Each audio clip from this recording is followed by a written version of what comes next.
Hi friends, it's Monica here, and we are back for another episode of Lost in the Stacks Adult Book Review. So, are you ready for an eye-opening cultural shift? Good. Buckle in, we have a lot to talk about. So, this first book that I want to talk to you about is titled The Immortal Life of Henrietta Lacks by Rebecca Skloot. It has 4.7 stars on Amazon and 4 stars on Goodreads, and boy, what an amazing narrative about an impoverished Black woman and her family. So her name was Henrietta Lacks, and scientists know her as Gila.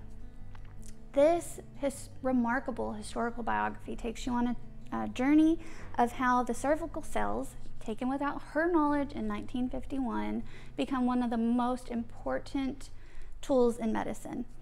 So they're being used for gene mapping, cloning, in vitro fertilization, and vaccines. Henrietta's cells are being bought and sold by the billions, to this day, by the billions, and nobody knows her name, and her poor family can't even afford health insurance, if you can believe it. So this story will take you back in the past, and it details out the relationship between race and unethical experimentation on African Americans in the 1950s. And it will also tell you about how today her cells are still pushing science forward. So we all are indebted to Miss Lacks. Author Rebecca Skloot spent 10 years researching Henrietta's whole life, and the story, through her research, it comes alive, and it shows humanity and perseverance, and it also, lays out the full history of how science, race, and experimentation and exploitation are all intertwined. Now, speaking about exploitation, let's move on to the next book.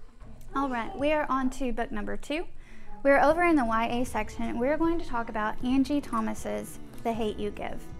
The Hate You Give has an Amazon rating of 4.8 stars and a Goodreads rating of 4.5 stars, making this the highest rating book that we're going to talk about today.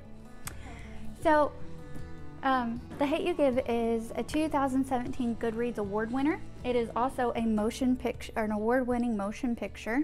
For the record, the book's better. The movie is wonderful by itself, but you miss all of the inner dialogue that's coming from Star, who is the protagonist, that's in the book but not in the movie. So it adds so many more layers to the narrative, and it's really important. Okay, so the story surrounds The Hate You Give, which is from Tupac's Thug Life, and it's also both a statement of Black Lives Matter and a statement that represents Star Carter, who is the protagonist. It represents her life. So Star struggles with the duality of her existence, living in a poor neighborhood while also attending an elite suburban all-white prep school. So her existence shatters when she witnesses one of her childhood best friends, Khalil, get murdered by a police officer. Upon this accident, she is subsequently thrust into the national spotlight. I wouldn't say that she was an activist before, but definitely afterwards she learned the importance of speaking up about racism and speaking out about racism and the dangers that surround her if she does so. So Angie Thomas's debut novel, it's her first one, it's wonderful, is about a girl in her extraordinary circumstances of witnessing systemic racism and police brutality. And this story is intelligent, it's heartfelt, it's unflinchingly honest, and we absolutely need that right now. So this story is a really great way to begin conversations about systemic racism and the Black Lives Matter movement and many other topics that need to be talked about because they are important. They need to be discussed. And Jason Reynolds, who is a co-author of All American Boys, he says it best: The Hate You Give serves as a much-needed literary ramrod as we continue to fight the battle against police brutality and systemic racism in America. And I couldn't agree more. So let's move on to book number 3. It's another book that touches on systemic oppression. All right, we're on to book number 3. It is called The Leavers by Lisa Coe. Amazon rating is 4.3 stars and has 3.9 stars on Goodreads, so it's a really good book. It is also the winner of the 2016 PEN Bellwether Prize for Fiction, awarded by Barbara Kingslover for a novel that addresses social issues. So let me paint you a picture. We have Polly, who's the mother, and an 11-year-old boy named Deming. They are undocumented immigrants and living in a single dwelling with many other families, all fighting to survive. So Polly goes to work one day as a nail tech, and she doesn't come home. No one knows where to find her, no one knows how to help her, and Deming is distraught. He's terrified, and he's all alone. So everyone that is in that single dwelling begin to shun Deming. They call him a burden because no one's there to pay for his food. So they cast him out and leave this 11-year-old to survive on his own in a big city.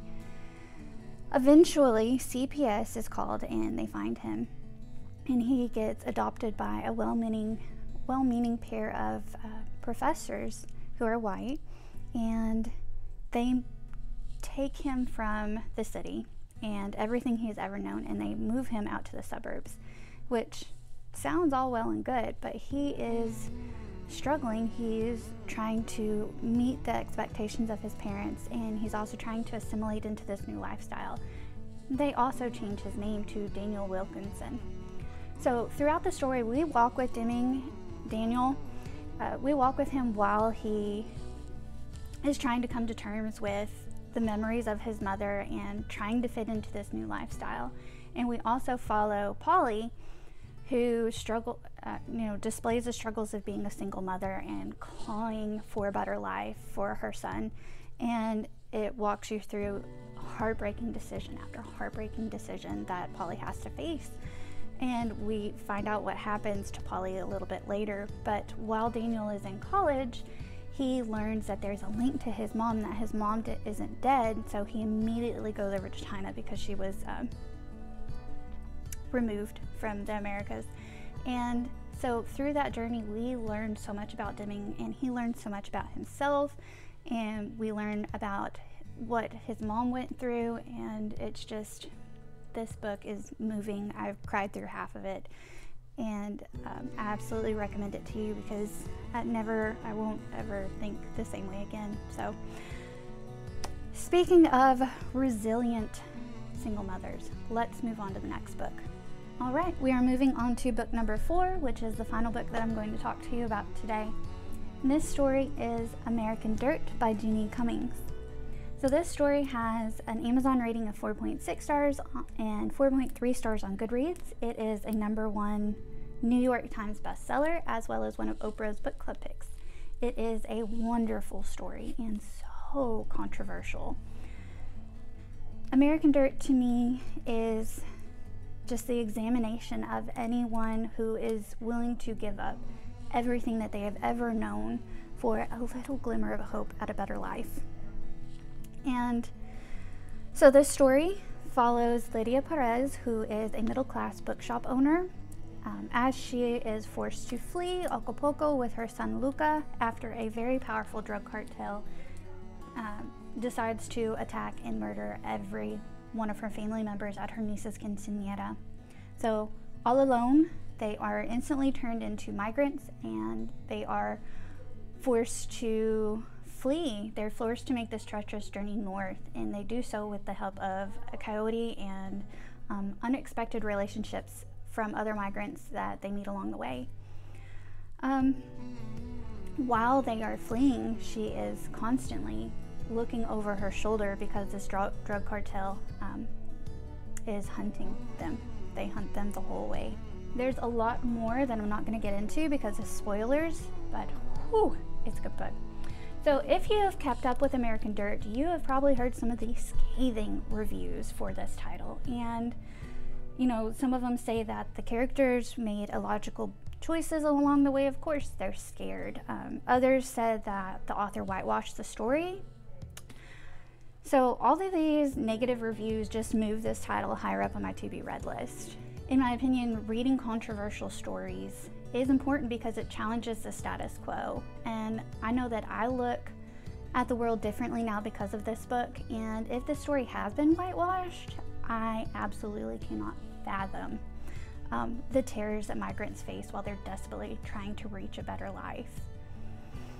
I urge you to read any of these titles that I talked about today and form your own opinions about them and the world that you live in.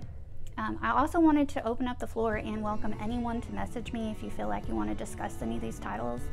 I feel that real valuable change cannot happen without empathy, and I'm always here to talk. So I hope everyone's having a great day. Find these titles and more at our websites, arvrls.com. All right, guys, see you later. Bye.